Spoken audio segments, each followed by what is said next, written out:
It's been very difficult to go deeper into 47 and say, how could you get emotions to someone that is so cold and so calculated?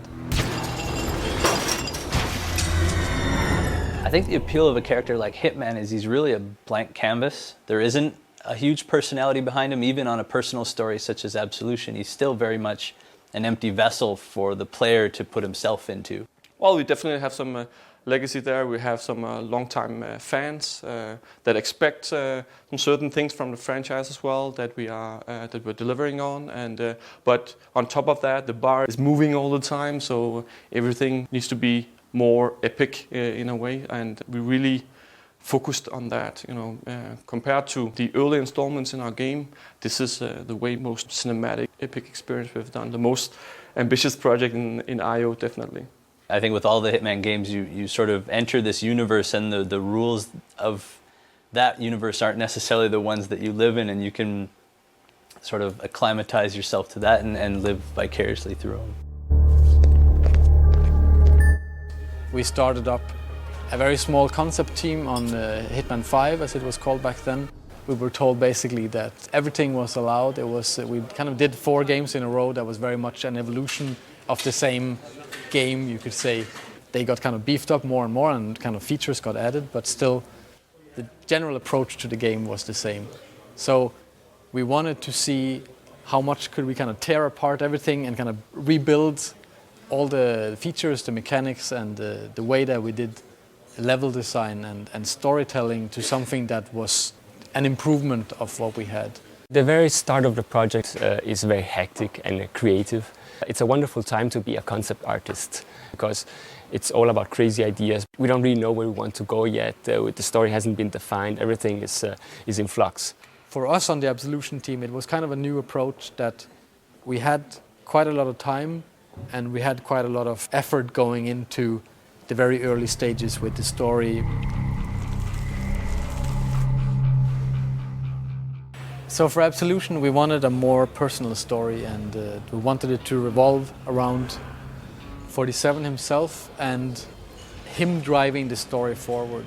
We have this central character to the franchise, which is called Diana Burnwood, which has been with him through all the games. And the first thing that we do is to tell 47 that he has to go and assassinate Diana. She's been betraying their agency, and she has broken out. She's taken this girl called Victoria that is very important to the agency, and 47 has to go and kill her. 47? So this is the first mission that you encounter as a player. Naturally, there's a lot of questions from the hardcore fans and the community to, okay, this is a very strange step for us to be taking.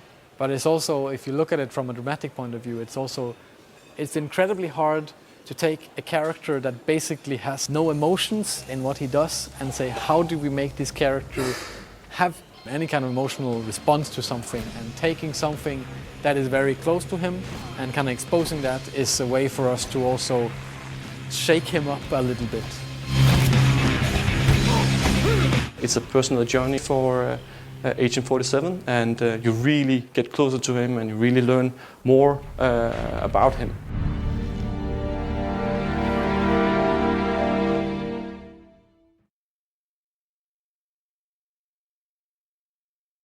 We made some choices when it came to setting that we wanted kind of a dense, complex city to work from. That was kind of our main setting, that then it kind of changed around the world, but ended up on Chicago, because there is a lot of Art Deco and very interesting structures within the city. There's a lot of history in their architecture, and it kind of appealed to us. Every level starts with a brainstorm where we have an idea. Would it be fanciful to have a level take place in a factory or in a high-class mansion or in a derelict library like we did in the E3 level? And of course all these levels have to follow the storyline, but it always starts out with like an idea. And we make a really high concept of it, which is just an inspiration for everyone that is going to work on it. They see it, oh, it's this type of style, it's this type of props that are going to populate the level, and it's maybe this type of time of the day with the lighting. This is what we're going for. Once that is done, the level designers actually start building a level out of just mock-up geometry. Mock-up geometry doesn't look good, but it has a purpose that it just tells you where your covers are, where your walls are, basically how the level is. Once they are done, and they are confident that they have proven the gameplay on the level with the patrols and the kills and accidents that could happen on the level, they give the mock-up geometry back to the concept department that starts to paint over and create the style of the level and specifying all the small assets that are present on the level.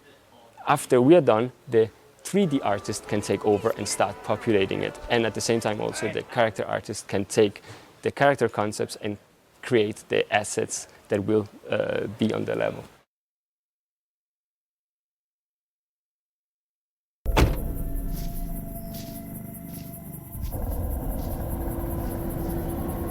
Wait. I heard you. You want me to snatch some chick? Man's gonna call you, tell you how to find her. She's in hiding somewhere. You got that? That's a lot of hassle for one chick. She must be special. One of the things that we really wanted with Absolution was to make some characters that were more, they had more personality and they felt more, maybe not real as such because they're kind of outlandish in their own ways, but at least they feel like some kind of character types. Look, you get me 2.5. There's a large number of, you could say, main characters that are more or less targets through the game, and then there's other characters coming in kind of from the side, becoming targets as 47 goes through the story.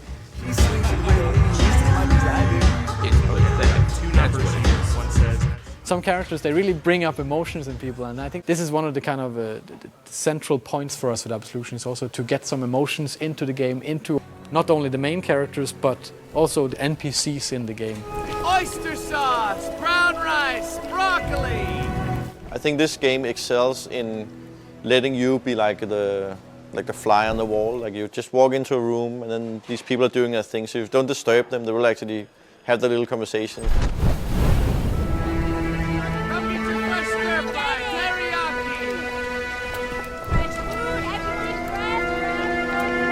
Telling these people's story is also a part of the replayability and the kind of richness of the game, that it should feel like you come into a new level and there's all this stuff happening. There's all these characters that can't wait to tell you their stories and kind of open up the world for you. You want me to snoop around the agency? Were you crazy? Yeah, you crazy. We have some clear restraints about disguises. That's a very central part of the gameplay in Absolution. So we have to communicate very clearly that 47 can take this person's clothes on and it has actually a meaning for the level. His normal look is very classic with the black suit, the red tie and silver ballers and the fiber wire, and that's not something that we want to tamper with too much. Where we push the limits is on the disguises that he can take on during the course of the game. Some of them will be more classic, some of them are much more crazy.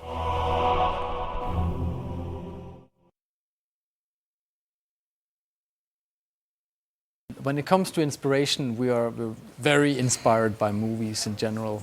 I think there is a big love for movies on the team. So taking those elements and using them within the levels, you can say consciously or not, is something that we're constantly doing.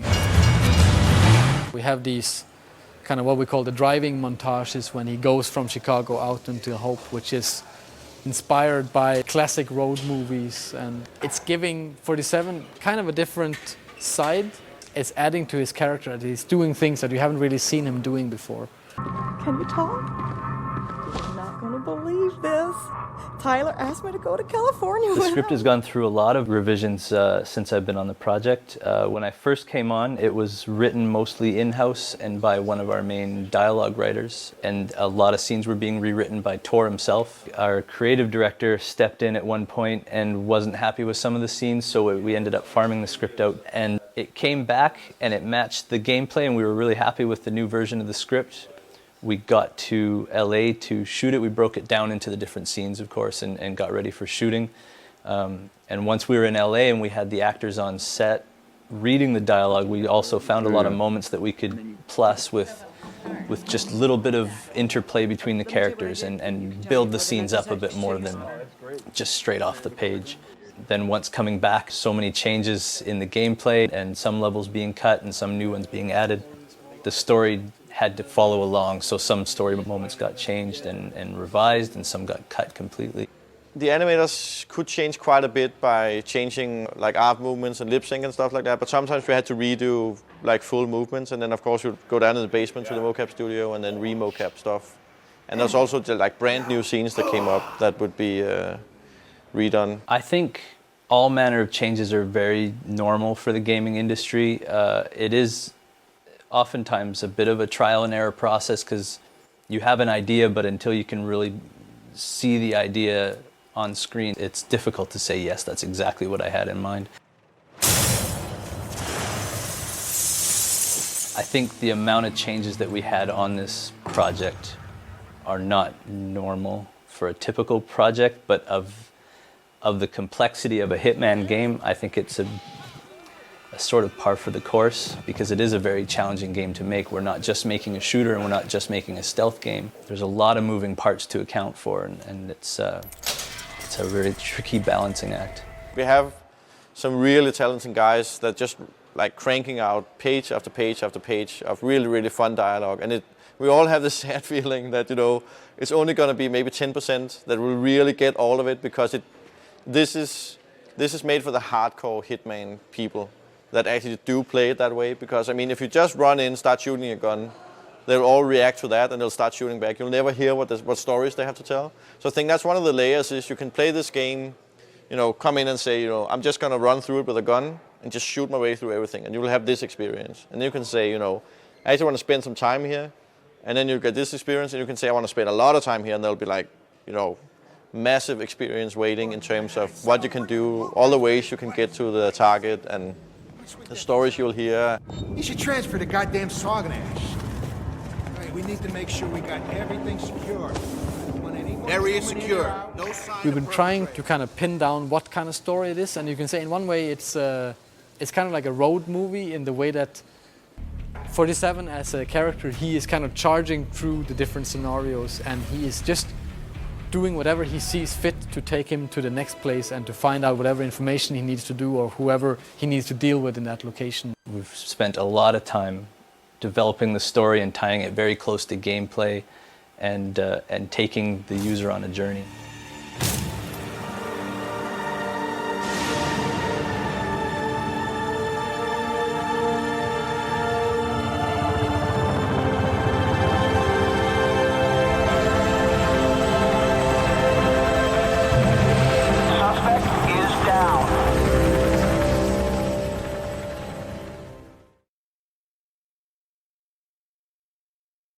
The whole audio direction, and you can say the dramatic score part of the game, it's been a very strong focus from the very beginning, because we knew with a game that is so, you can say, open-ended as a Hitman game is, the player can always do whatever he wants. He can go any direction and kind of take on the game in any way that he wants. We have to have a very dynamic, you can say, music system that supports a dramatic experience no matter how you want to play the game.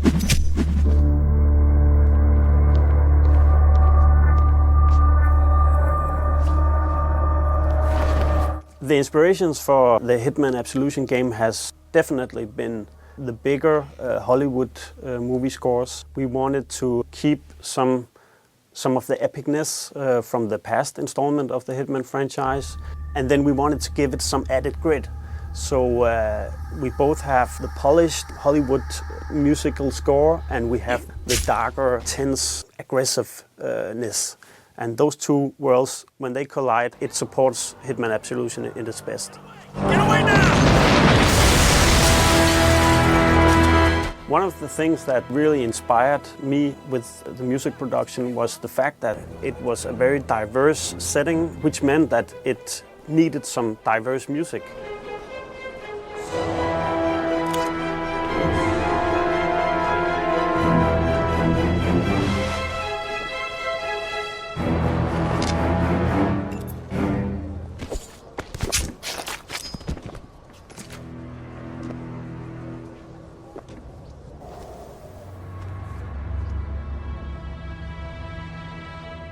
We are working together with a very good sound team here in IO, and they are, they're really good at understanding how to fit every little bit of music element with the AI. So you obviously have a main score, but they are very capable at breaking that score down in different tracks that are either very ambient, like the AI, or action-based or fast-paced tracks, and they really understand how to blend these seamlessly.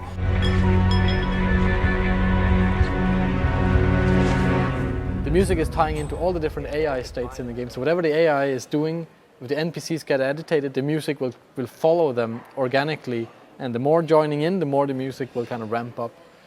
And on the other way, when they kind of stand down into ambient, they will kind of go back into a more, like a less suspenseful, more kind of ambient kind of state. It's not just the music that changes based on Hitman's interactions. We have some very advanced audio setups, so we really wanted to work hard on the interactivity.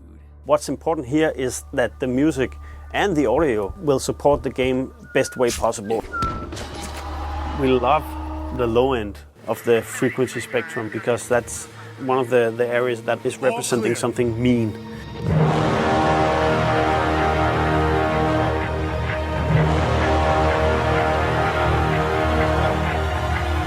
So we pay a lot of attention to actually the whole frequency spectrum within the whole audio production.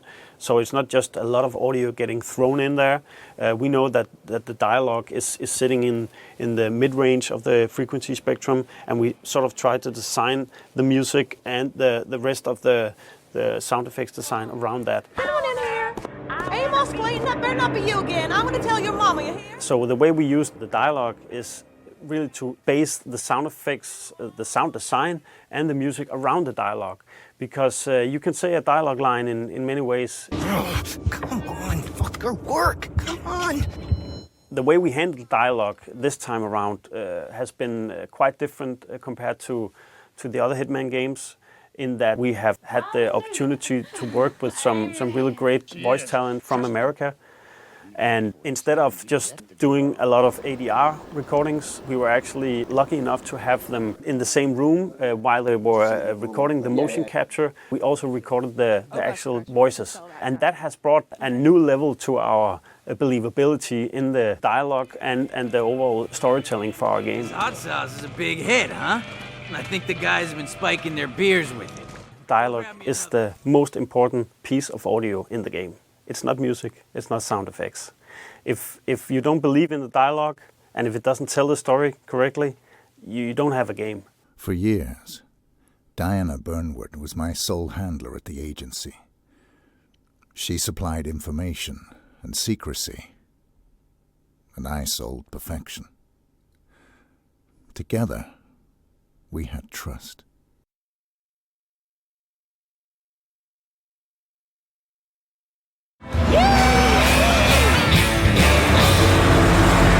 The ambition with the cutscenes is to make every single scene interesting enough in itself as something that the player would want to see. You can watch them, you get like an introduction to the level, you understand the characters a little bit more, and then you go on with the game.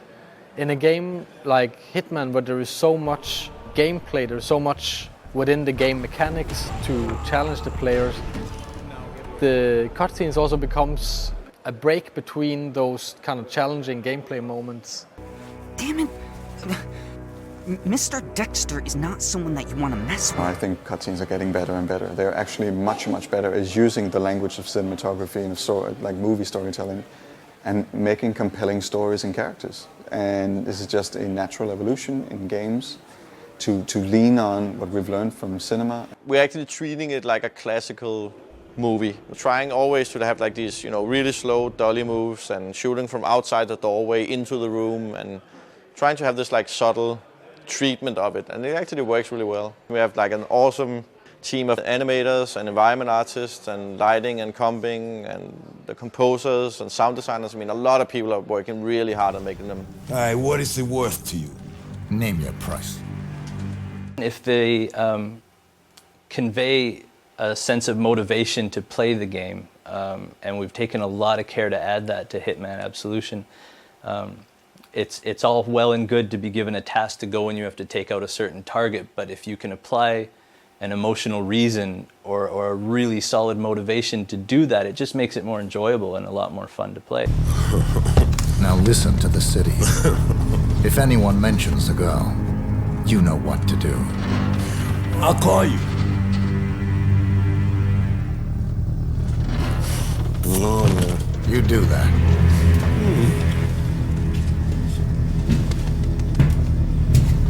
We started out wanting to do motion capture and then do voice acting separately and kind of combine it. This is a classical way, at least for us, to produce cutscenes. But we were allowed to hire real professional Hollywood actors and do the performance capture, which is basically doing motion capture, facial capture, and voice at the same time. Mr. Travis, you know this is my prayer time. The basics of motion capture is that we have a series of cameras placed around a room, and they record optically these little markers that are placed on actors. And it triangulates the data in the space and records movement, and we cover the actors with all of these, and we can tell where their arms and legs and torsos are in space. And that gets applied to the skeletons of the characters. Where performance capture comes in is similar, but on a far more subtle level. We had a helmet-mounted camera and used that as reference for keyframing. You have to marker up the face. There's a lot of micro movements that get captured, and that goes through a similar process, but it usually requires far more cameras to pick up the smaller dots and the smaller ranges of movement. Also with ours, it required a soundproof studio, which Giant had, where we shot, so we could have the actors' voices synced up with their movement and just get a more believable performance out of them. That was really important to us. And then we can get usable in-game audio while they're performing. We found him. Okay, people, listen up. I'm giving a green light on this operation. I want 47's head on a platter in front of me ASAP! Sir, don't you think that our priority is on reacquiring the girl right now? No, Jade. First, we neutralize the rogue element that started this mess. He'll know where she is. Trust me. We get 47. We get the girl. We can't afford to fuck this up! The casting was a decision that was made through a group of us. So it was myself, Tor, our game director, Tom, our PR manager, and Jamie Mortellaro, who works with Technicolor, who helped us through all of this with audio recording and setting up the mocap shoots. Some of the actors that we used, Powers Booth for Travis, Marsha Thomason, Isabel Furman, Larry Cedar, Vivica Fox. Mary, Mother of God, we confidently undertake to rebuke the attacks of deceits of the devil. We had 2 utility actors, we called them, on set, and they haven't been brought up a lot in the background, I think, because they're not well-known names in acting. It was Shane Stevens and Colleen Foy. Even the actors on set were just in awe of them. They were incredible, and they were couldn't have done it without them. It was quite interesting because I feel that a lot of these actors actually feel like this is like a new unexplored territory. They can play around more because it won't have their likeness, like it will just be some character they're playing. So they feel, I think they're more liberated and have more fun with it because it's never going to be, you know, this is my face on that character. Many of them have never done performance capture before. So they would see the screen where they would see a live feed of their characters from the game. All of a sudden they were the character that was written from the script that you've been working with. So that was quite an amazing experience, not just for us, but for them as well. Mercy! Mercy! No! Wait! Except I'm supposed to say Travis is obsessed with her. I have one more thought. Mm-hmm. Just a few more. A couple more arm. Me? Okay. Yeah, just a couple more of those. The actors did have a lot of good suggestions, and they would say, this feels like out of character, and we'd be like, that's true, and we had a lot of back and forth. So we spent quite a bit of time on working with their voices, on getting a little deeper into the characters, like giving them some layers to the performances. The physicality and the origin of it is very much on the actors' shoulders, but from that point on, the animators' involvement in it shouldn't be really sold short. They add a huge amount of emotion and of physicality and everything to the scene. I think people will pick up on the uniqueness of the characters and the strong personalities that we put into them. And I hope that you can still see through, even though we didn't use likeness of the actors, that you can still see some of their mannerisms and their takes on the villains or the heroes of the game. You know your place. Well, I like that in the barber.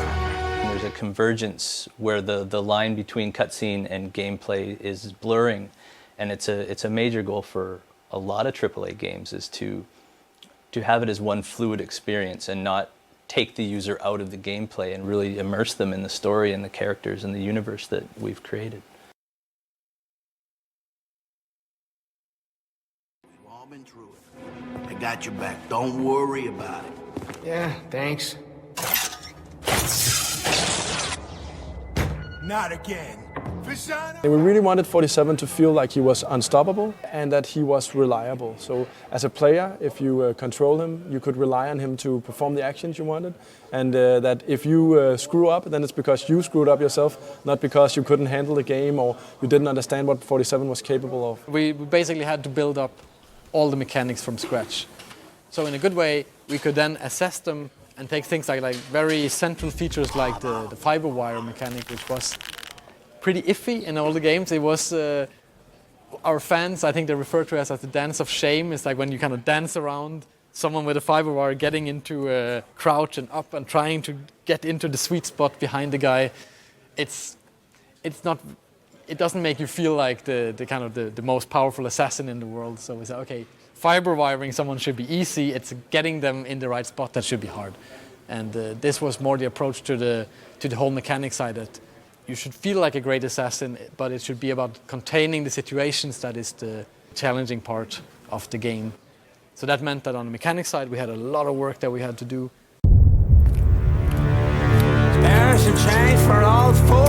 Ah, God, there's coffee in there, you fucker! Throughout the game, you don't have your handler. You had Diana in all the previous games, right? And that meant that we could always tell you exactly what you needed to know. And in Absolution, he's on his own.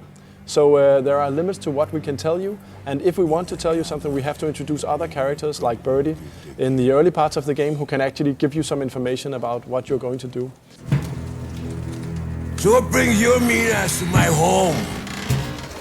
And that means for all the situations, we really have to be careful about how we stage them and how we ease you into the different options that are in the level, because Diana won't ever tell you what happens in this game. I need information. Well, that's my business. Information. You need information, I find information. At a price, of course. And that was an initial pretty big challenge for us, coming to terms with something that's actually been a core part of the franchise for a long, long time. And now we had to stand on our own feet. And in that way, I think we were a little bit like 47. We felt a little bit lost at some time, saying, okay, the player needs to know this area. He needs to know that these are the options. He needs to know that he's going here and it's roughly going to end up in this place. But how do we tell him? So listen up.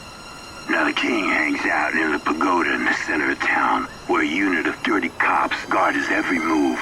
And he rarely leaves the crowd, except to meet up with his dealer in a pad overlooking the square. He also got a swanky European ride parked in a nearby alley, but that's all I got, Holmes. So, call me back when you're done. Got it? We had to make the guys in the world tell you a lot of stories about what was going on in their part of the world, or in the checkpoints coming up, or maybe even get your feedback on some stuff that happened in the previous levels. And now it's not just one handler talking to you, it's every NPC who could probably be saying something that you needed to know. And while that was obviously a big challenge to do at first, it also very much became apparent that it's a big strength in the game, that if you listen to the banter between NPCs throughout the game, there will always be something for you to pick up. Sometimes it's just fun stuff, you know, building their characters, but at other times it's actually stuff that can really help you solve whatever problems you have, or make you understand the context of what you're doing.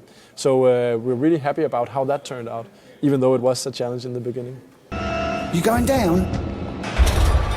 Wow, exciting evening, huh? Lots of heavy stuff going down.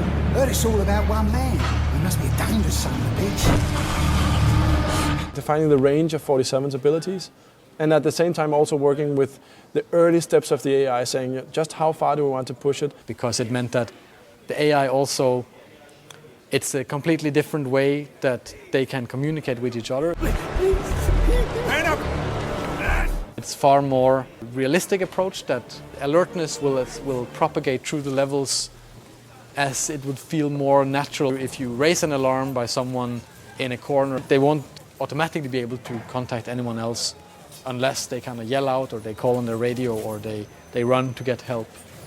Then you can still contain the situation and then progress through the level as if nothing happened.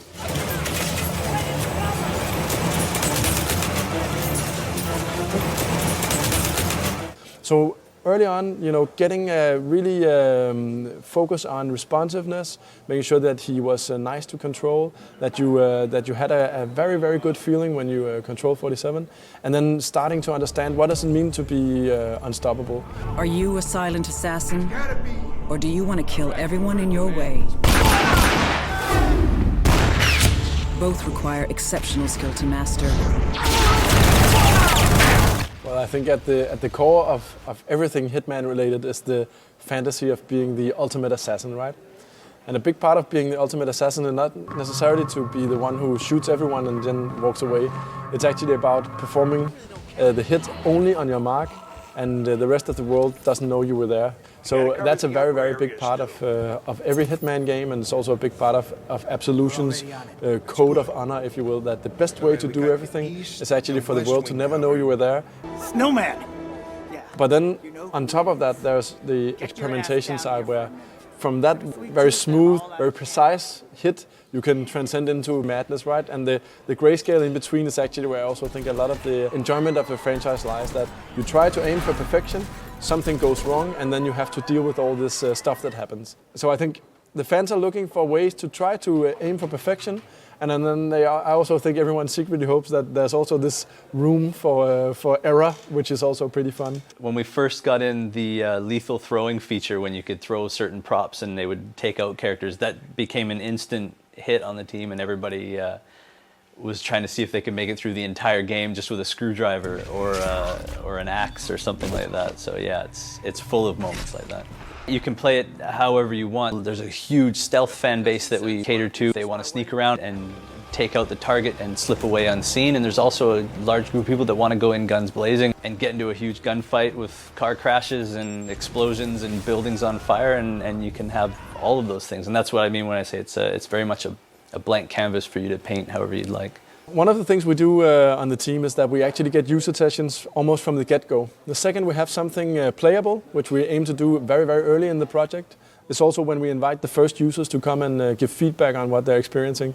The world is completely gray and you don't always know what you're doing, and still we manage to get a lot of good feedback from guys. Are we hitting the marks? What don't they understand when they play the game? What do they understand? What do they like?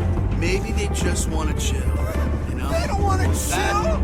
Everyone wants to chill!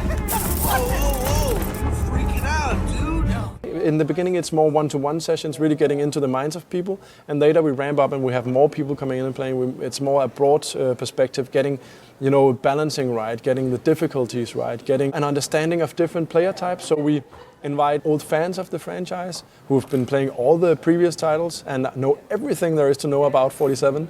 And we also get people in that haven't heard about Hitman at all, and then we get them to play it to see, okay, where is the barrier of entry? Is it too hard? Is it too easy? And we also know that we have a pretty vast range of expectations. Every day he's yelling at me, yelling, just like my mom. Every time, I can't take it anymore. For Absolution, one of the main areas that we really focus on is the communication part. Both because some of the elements in the game are quite complex. I mean, our AI is very advanced. It can do a lot of different things and it can be in a lot of different states. So that means as a player, how do we communicate this to you without maybe over-communicating a lot of different things or under-communicating so you don't know what you're supposed to do in a situation? It's always been about creativity and trying to solve the missions you're on in many different ways. And that means that we need to communicate to you that there is something to do, but at the same time, the real challenge is to not spoil it for you. Hey, you can't park there, boys. Yeah, and yet we did. The technology that was made for the first Hitman game also laid the foundation for every other game we did up until this point. So it's only now that we actually got the opportunity to make completely new technology from scratch, which is called Glacier 2, which is what's powering Absolution, and it's made completely in fusion with the game design. So everything that the mechanics needs and the art direction and sound needs, it's been made custom for this game. We had very high ambitions for Absolution, and early on it was also really clear that would require new technology to fulfill our ambitions with more complex, advanced AI, with more advanced crowd, and the production values, the graphics, the levels and all that. You want the engine to be the editor at the same time, so you have the world and you edit things and then you hit play, or even you edit things while you're playing. And that gives a very improved feedback cycle. It did allow us to, for instance, tailor-make the renderer to fit with the art direction. If you look at the very first concepts from the game, they're very much realized within the engine that we have. But cover and secure the area up there. So iterating on your level design and kind of game design is extremely important for us. All right, you heard the man. Split up. It's good to see you. Think we can catch this perpetrator?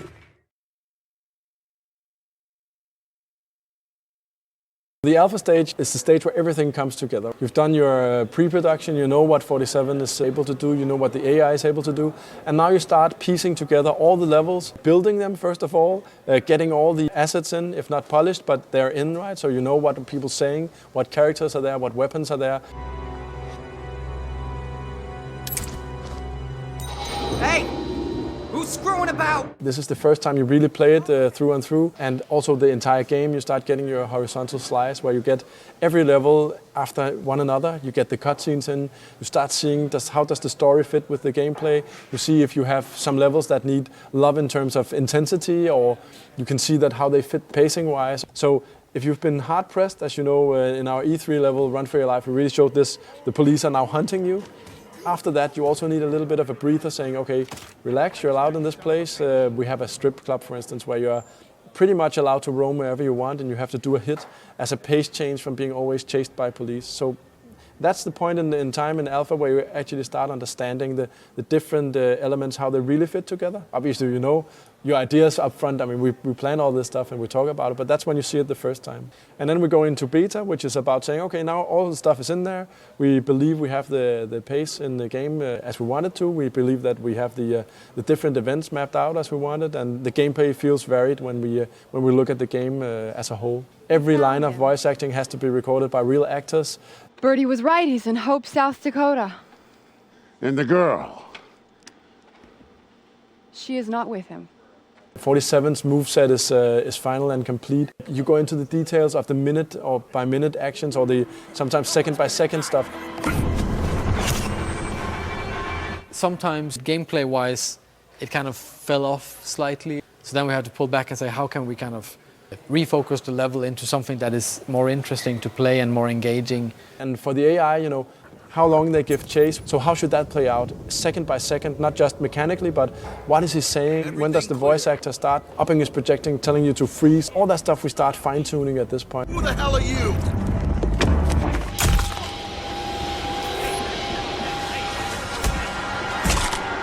And then it might be something with the lighting, it might be that we need to add some rooms, even subtract some parts of the levels that didn't really serve a purpose with the gameplay that was changed. Also, since the AI is constantly evolving, there are also things in the level that might change due to the AI suddenly being able to understand more or see more. Then we have to maybe remove some characters because it got too difficult, or add new guards to an area because they got too easy, stuff like that. So it's a lot of adjustments to be done on everything. So the kind of the polished experience gets to be there. That's also typically where the music, you know, both the generic music system that kicks in all the time, but also the individual level scores, they really start making it in, and you really get the appreciation of how is the final game going to look.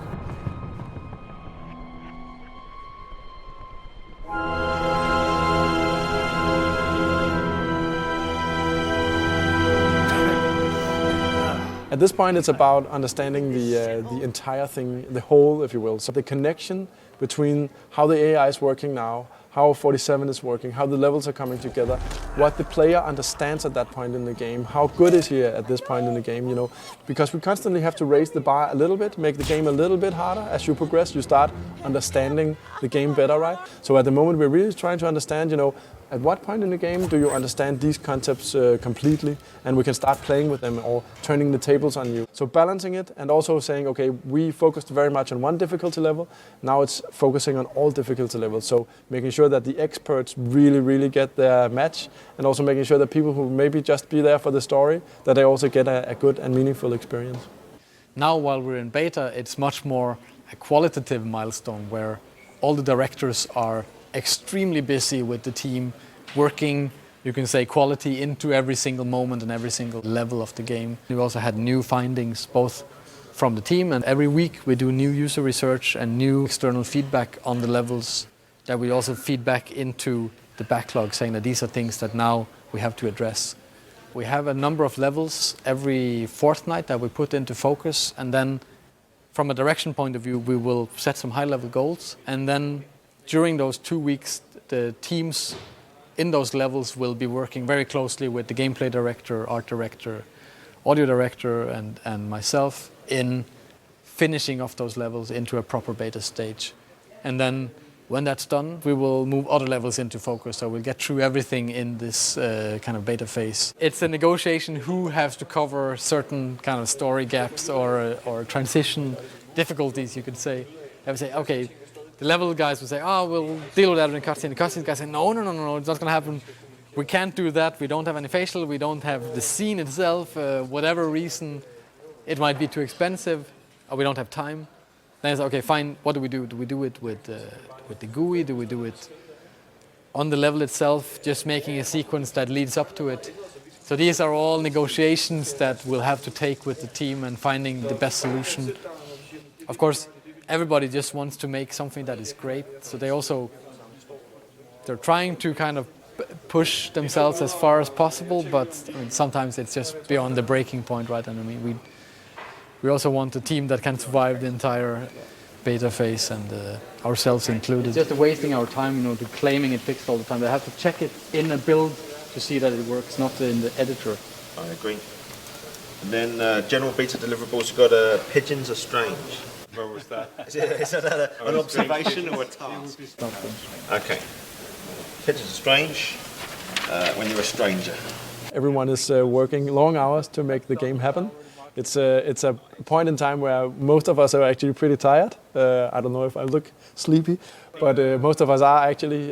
We spend a lot of time here at I.O. really trying to polish the game. It's pretty tough, especially on the leads and the game management, because the management is in crunch throughout the entire period, while parts of the team might be in crunch at different phases, because their levels will come into focus, and then they will kind of work on the general backlog until something else comes into focus. So we're trying to find a way to not put too much pressure on every single person at any given time, but it is a very difficult balance, right? Because there is a lot of work to get through, and we need basically all hands on deck to pull through with this project. It is incredibly large and ambitious project. It's also a period where the hard work pays off, because that's when we can seal off a level and say, now this is actually done, and we can see it for what it is, and that's a good thing, right? You see how the cutscenes are really conveying the story with emotion. You can really feel what the game is about, and then you jump into a level with a feeling inside that you didn't have before, and now the level plays out in a different way, and it's also not very buggy, it's pretty polished. So this feeling carries over until the next cutscene that now triggers, and you start understanding what is the experience really that we are building. So on one hand, it's a period of hardship, if you will, because we're really working hard, and on the other side, it's also a period where people start falling in love again with the game. There needs to be a lot of exposure and a lot of, you can say, buzz around the game, and that's the kind of PR and marketing and sales part of it. But you can also say, from a creative point of view, actually showing the game to someone external and getting feedback on that is extremely valuable for us. E3 means a lot for any game that is being presented here, but it means especially a lot for Hitman Absolution, because the title was presented at last year's E3 and it was received really well, but we wanted to make an even better presentation this year, and we are coming with different types of codes. We're coming with the King of Chinatown, that is a hands-on demo. We are presenting the Sniper Challenge that we are releasing as a pre-order incentive. And we are also having a closed-door demo of the Streets of Hope. For a game like Hitman, it's really critical for us to be exposed and to get a lot of coverage from the game, because it's such a big project. We're here because it's the biggest show in the industry calendar, and it's going to define how successful we really will be. It's a great, almost litmus test for the press and for the retailers when they see your product alongside every other product. You know, they move around this show over the 3 days and they'll see everything the industry has to offer.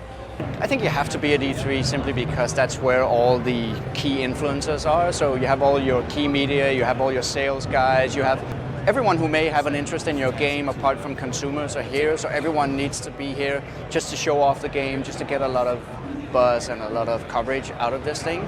It is the biggest media event of the year, definitely, for anyone. Last year was an amazing E3 for us. I think we kind of came a little bit of an underdog. People didn't know too much about us. We didn't know what we had to offer. I think we surprised a few people, winning 19 awards, 50 nominations, and in many ways it put us on the map. You know, the guys worked really hard to put that piece of code together, and we worked really hard to show it to people in the right way. You know, we did press events off-site on Catalina Island, and we really went to a lot of effort to kind of make our first impression a strong impression. And yeah, it sets a high bar for the second E3. You know, and I talk a lot amongst the team about how your second E3 is the difficult E3. You know, because it's the year where you're a known entity, a known quantity. And in many ways, the press are looking forward to seeing new things at this show, you know, break-in products, brand new products. And when you're known and people kind of have an expectation about what you are, it's very hard to come in with the same impact and surprise and excite in the same way. And yet you need to. Again, as I said, it defines how successful you're going to be. So, yeah, a lot more pressure and a lot more work, and we think really carefully about, you know, what do we show and how do we show it. All right, so we're here at the Square Enix booth. We've got the huge screen here that's going to have the trailers on it. And then we've got all the artwork all over the place. We've got some customized headphones as well, which are really actually quite cool. They're still setting up now, so there's loads of people around, boxes and bits of tape and all sorts of stuff. But yeah, so this is the theatre. This will be showing a different level to what we've got out there. And we've got 2 meeting rooms set up, one with Tor Bluestyle, the game director, and Roberto Marchesi, the art director as well. They'll be in each room, and all the journalists will be coming back here in the next few days to have a chat with them, basically. I can show you the meeting room as well, I think. If you watch out for the cables.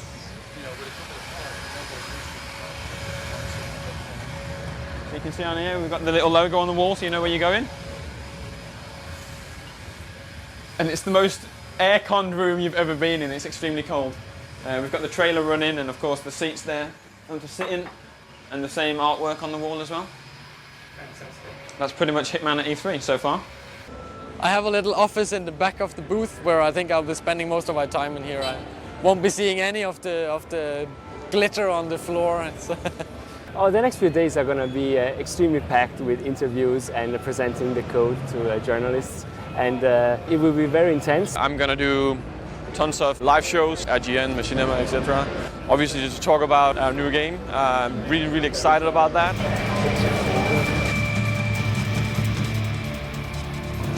Just the sound first with the microphones that are going to do that now. Are you guys demoing the same thing that's in the presentation? Agitated, looking for what happened, looking for something has happened, right? But I don't know it's you, so you can just go unseen out there. Yep. Agent 47 has been laying low for a while, and now he got this very personal contract. Now he works for the agency, ICA, and his handler is Diana. That people that know the franchise would know her, Diana Burnwood, and he actually gets contracts to kill her. This time, you know, a lot of fans have been asking, this feels so good to be here right now, and also these interviews, right, to convey that it's still very much a Hitman game, right? So I'm almost trying to sell it to you right now, but I really feel it's important. So we've got the awards that we've been given so far. Most of them are nominations from places like IGN, 1UP, Game Informer. And what happens is basically the journalists walk around the show, they take a look at the videos that they've seen around the place, and the ones they like the best, they give us an award, a nomination, and we're sticking them all up here so when people come in they can basically see how well we're doing. And we've just got another one from GameSpy, nominee for Best of E3. So we're ready to stick it up on the shelf. And that's our collection so far on day 2. It's such a relief to be here finally. We've been working so much for this to happen, and to see it here feels overwhelming as a developer coming here and seeing your game, getting that kind of exposure as like a once-in-a-lifetime experience for us. One of the main things, as we saw when we went to E3 this time, is that we were coming and showing new facets of the game, and we immediately get reactions from fans and press, which is actually quite helpful and very encouraging to us to see, okay, how do they actually respond? So this E3, for instance, was the first time ever that someone actually got hands-on with the game. We allowed press to play the King of Chinatown through and through, replay it and replay it and replay it, and we know that they kind of loved all this, you know, finding all the different ways of killing the king. And when they get that experience, that's also what they convey to all the people who are watching and trying to understand what is Hitman Absolution about. So it's super valuable to us, and it's also very nice to get a lot of the good feedback we get from it. The efforts from the Square team and the booth that we had and the kind of amount of pods, the amount of presence we had at E3 was phenomenal. And all the press that we met was really, really positive about. This was kind of our, what we call like the proof part of the campaign. We're proving this is a real Hitman game. There is the real choice that we always talk about. And that was absolutely hammered home at E3, which we were very happy about.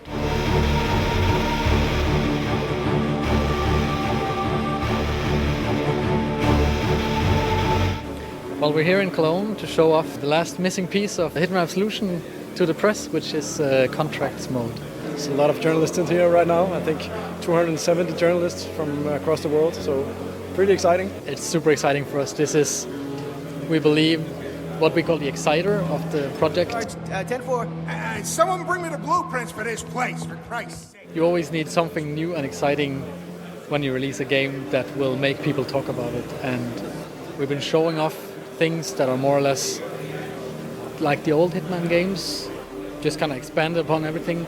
But this is something that is completely new and hopefully something that will knock their socks off.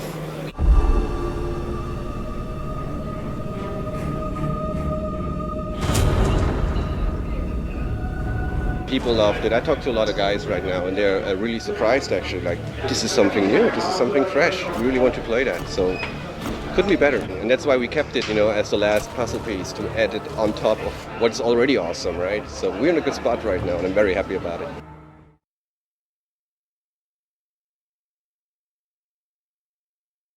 I think it's definitely one of the leaders in providing a cinematic experience, absolutely. I think what we pulled off for the cutscene shoot, I don't think has been done yet for games. The amount of actors that we had on set and the amount of footage that we recorded for it. A lot of the staff at Giant remarked while we were there that this was like a film shoot. The size of the script that we were working with and how we approached it was very much from a film sensibility. It's quite amazing that some of the very early sketches that we did some, you can see some mood boards from the game that was quite extreme in the sense of it was very different from the previous Hitman games, and they were quite diverse. And those, looking back at those, there's still most of the, you can say, the energy and the kind of ideas inside is still carried through to the game until the very end, which also makes me very happy that we didn't really lose the kind of core of the new style that Hitman Absolution took from the previous Hitman games. It's been quite a ride. It's by far one of the most complex games I've ever worked on. It's in its nature to be unpredictable, and I think that's been the main challenge and also the main point of why it's so fun to work on it.